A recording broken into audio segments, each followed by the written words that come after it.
let's hear it for John Coons.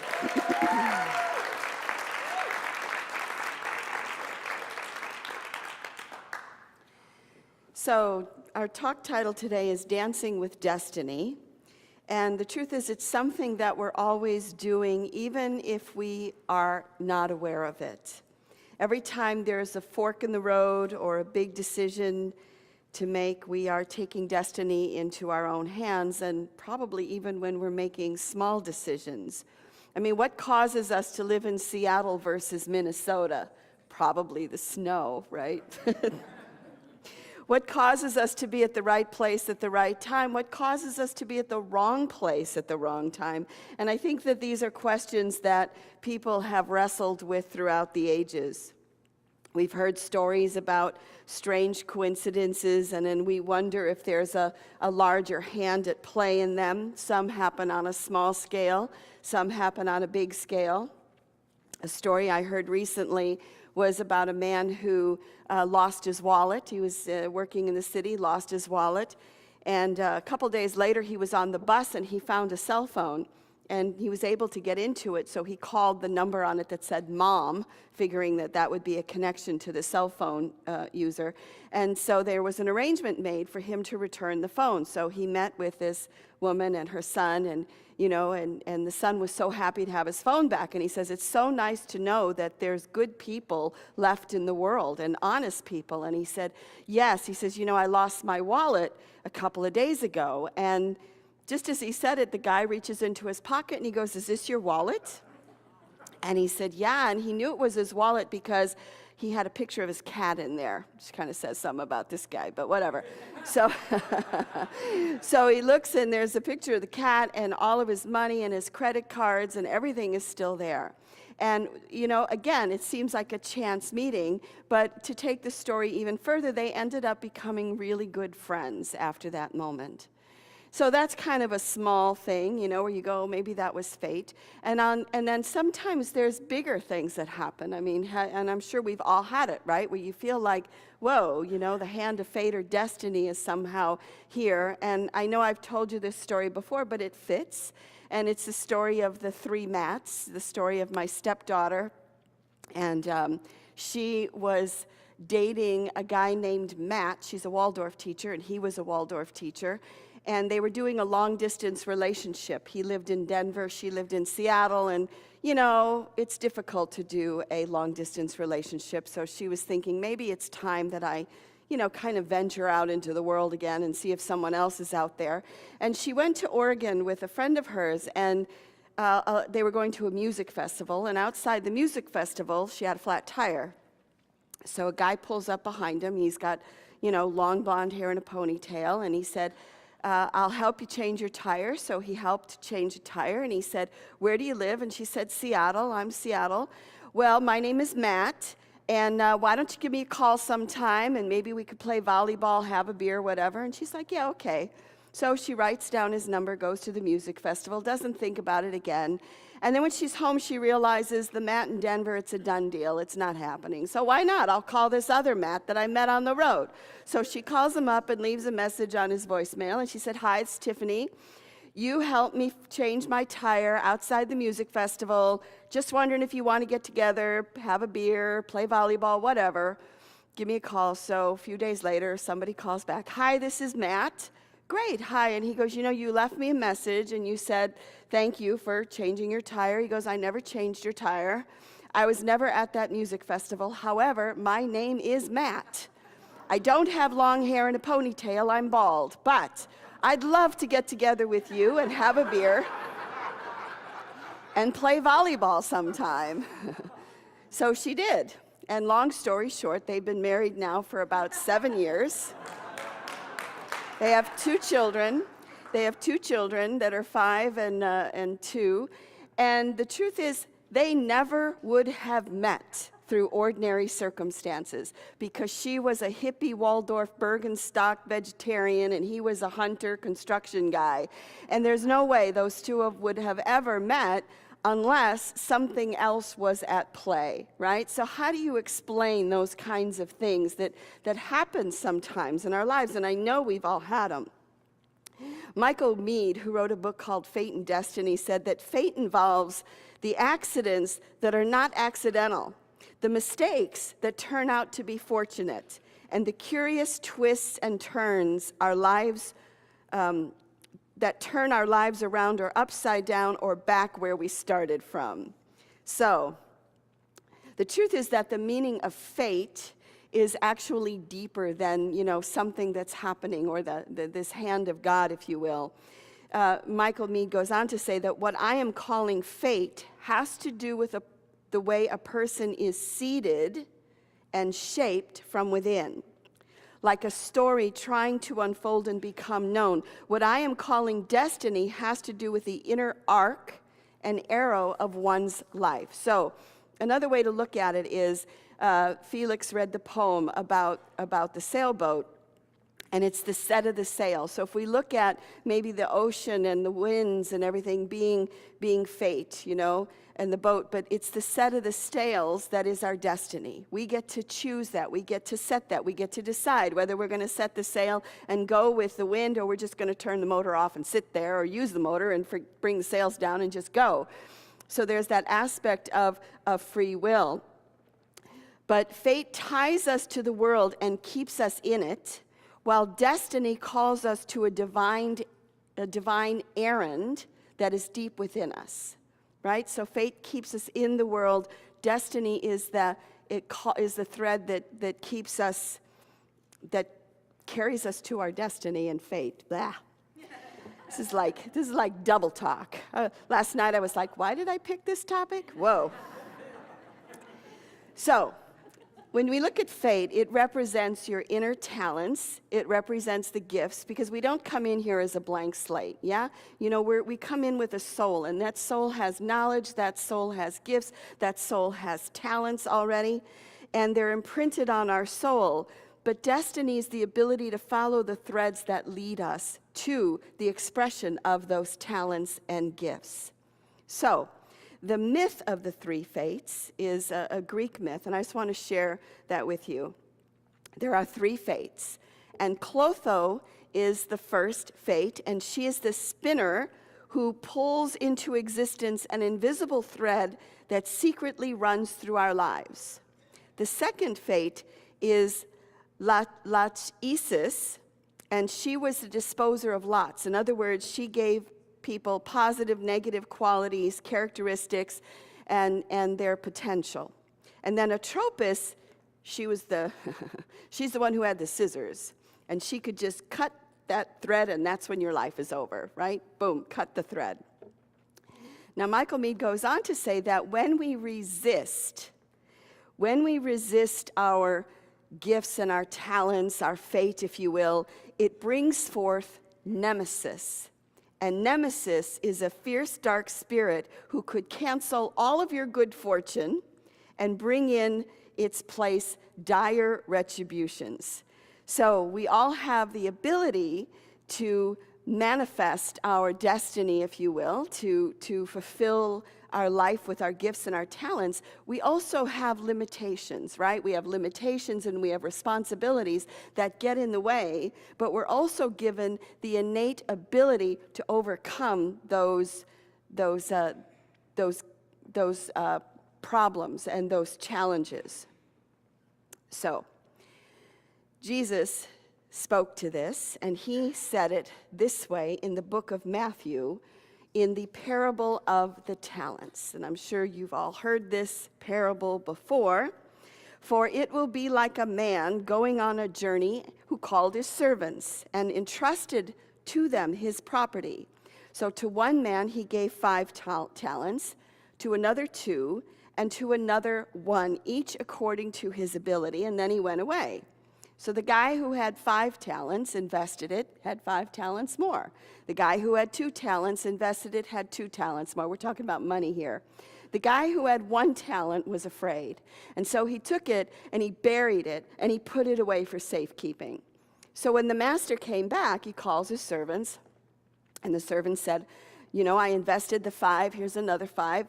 I'm giving you 10. Second guy came, he said, I invested your 2, here's another 2, there's 4. And then the last guy came and he goes, I know that I'm kind of afraid of you, and, so I took the talent, I buried it, and I'm giving it back to you, the same one. Well, the master was not so happy about that.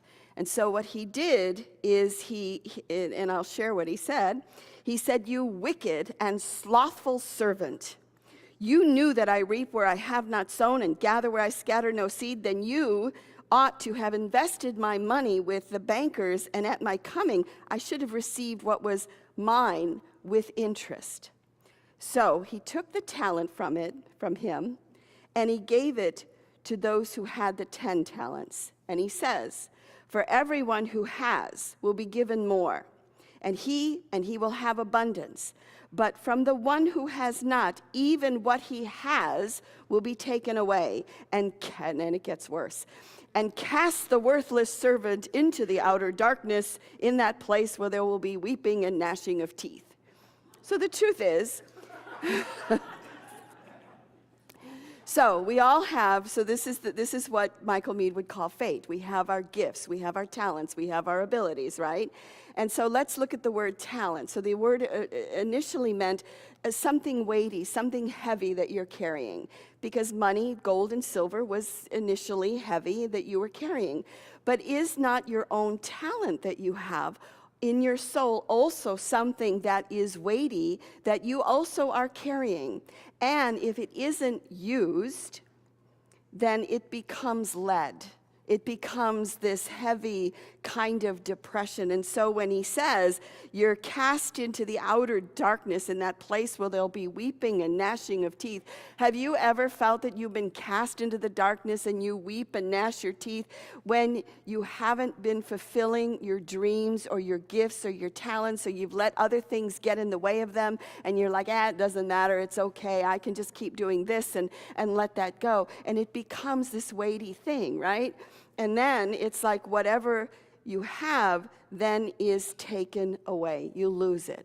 And that's why I think it's so important that no matter what your gift or your talent is, whether it's you have the ability to create a meal, or you dance, or you sing, or you paint, or you write, or you love children, whatever it may be, it isn't that we have to make our money from that. It isn't that we have to do that for a living, but we must do something in that direction, right? And I think what that does is it sort of pulls the thread to our destiny.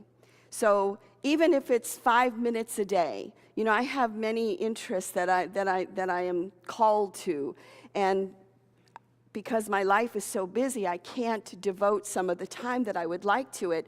So the promise that I've made to myself is, even if I only do 5 minutes of this thing that I feel one of the reasons I'm here to do, that's enough. And I've noticed that the universe kind of shifts a little bit because I'm moving in that direction. Does that make sense? That you need to move in that direction, that's the thread of destiny, if you will, that we need to follow. Michael Meade, interestingly enough, he shares a story in this book about how he sort of fell into his fate or his destiny. And he said that, he was a kid who liked to read, and when he was 12, an aunt of his said, "What would you like for your birthday?" And he says, "I'd like a book." And she's like, "Well, he's kind of interested in history, so I'm going to buy him a history book, So she goes to the bookstore to buy, she sees the book. What she doesn't know is that she grabs the wrong book. She grabs the book next to the one that she wanted to buy. She didn't even look at it. She had them wrap it and put it, charge her for it. And she gives the book to Michael, and he opens it, and she says, "Oh my God, that's not the book I meant to give you." But it was a book about myth. And he said when he looked at the book and he saw the cover, it like hit him in his heart. And he knew this was the book for him, that somehow this was his fate and this was his destiny. And it was tested. He grew up in kind of a rough neighborhood in New York, and he was in a gang. And he said at some point there was this gang fight, and one of the members of his gang was just starting fights and really just pushing the other gangs. And he was at a movie theater, and he literally kind of got kidnapped by these other guys and taken aside, and they said, okay, well, we're going to finish you off now because of what your friend has been doing and saying, and we're going to get you because we can't get to him.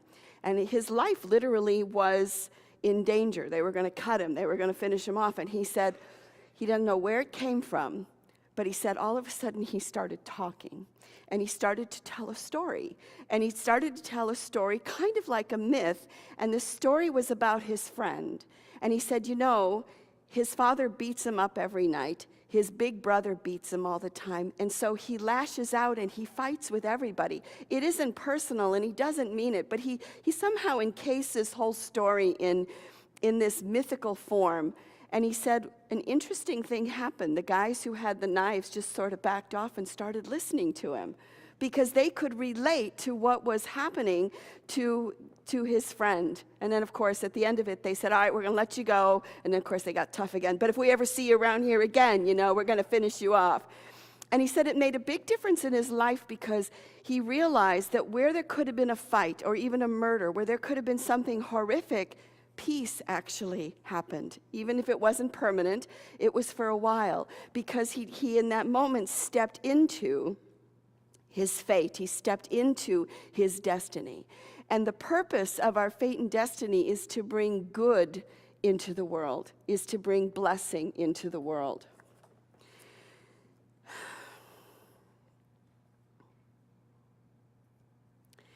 I don't know how many of you have seen the documentary that's recently out called 3 Identical Strangers. Anybody seen that?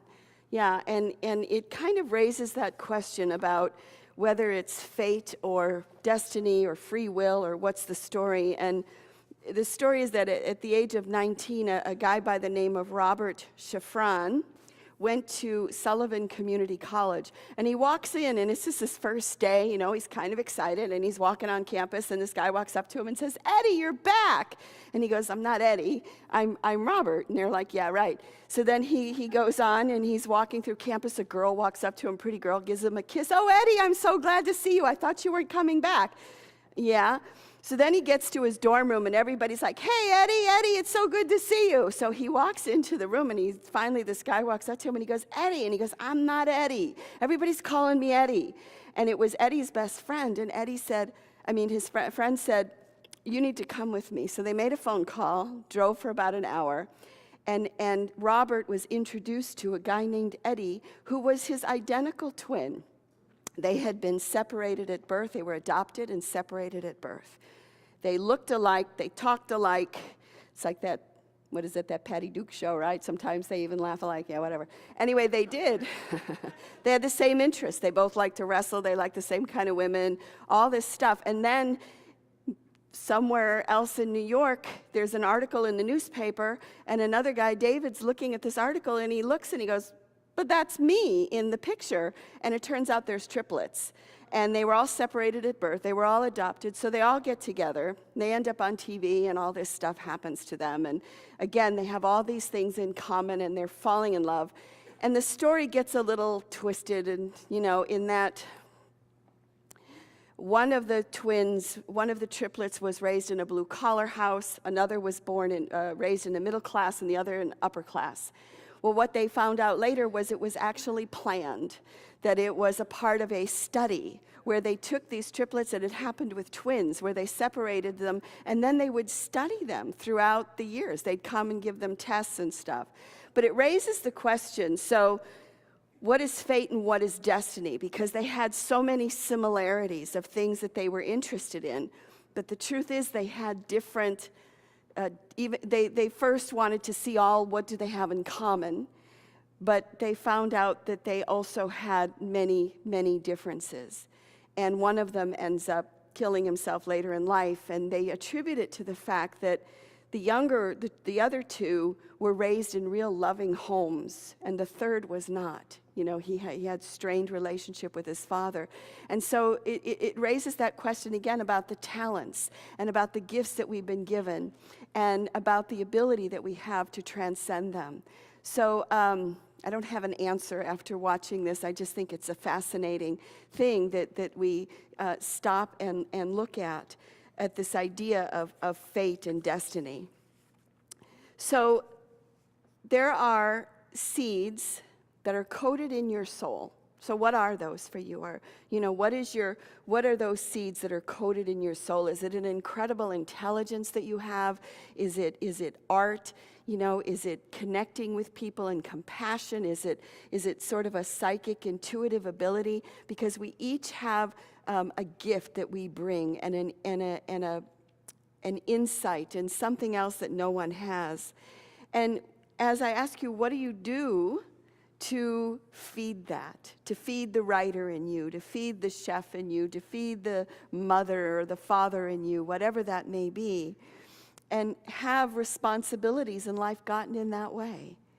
Because remember, in the parables, the guy who has 5 gets 5 more, 2 gets 2 more, and the one who has 1 loses it. We lose that connection, and as the myth goes, nemesis appears, and we are cast out, if you will. Where are we cast out? Within our own souls. So as we look at these stories, ask yourself, which servant am I? Am I the one who expands the talents or hides it away? And when has the hand of fate touched your life? Have you had some chance meetings that have turned into something bigger than you would have ever thought? So I'd like to root this in by closing with a prayer. So if our musicians would come forward.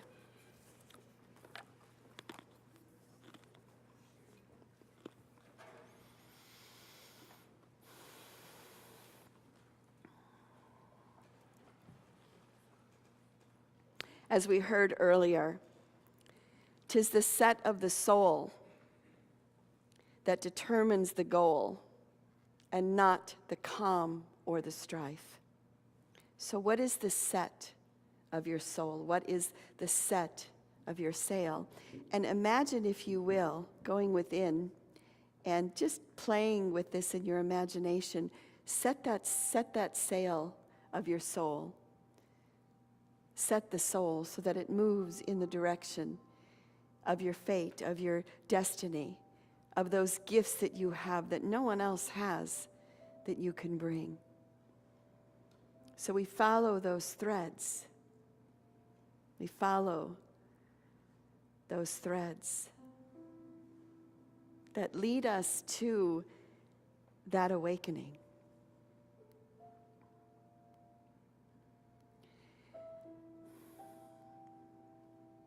So what is the thread for you? And what is one thing that you can do to begin to follow that thread to your fate, to your destiny?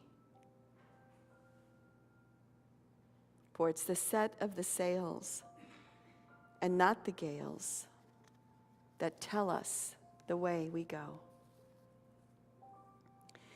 So we do affirm this in the name and through the power of the living Spirit of truth. And it is so. Amen.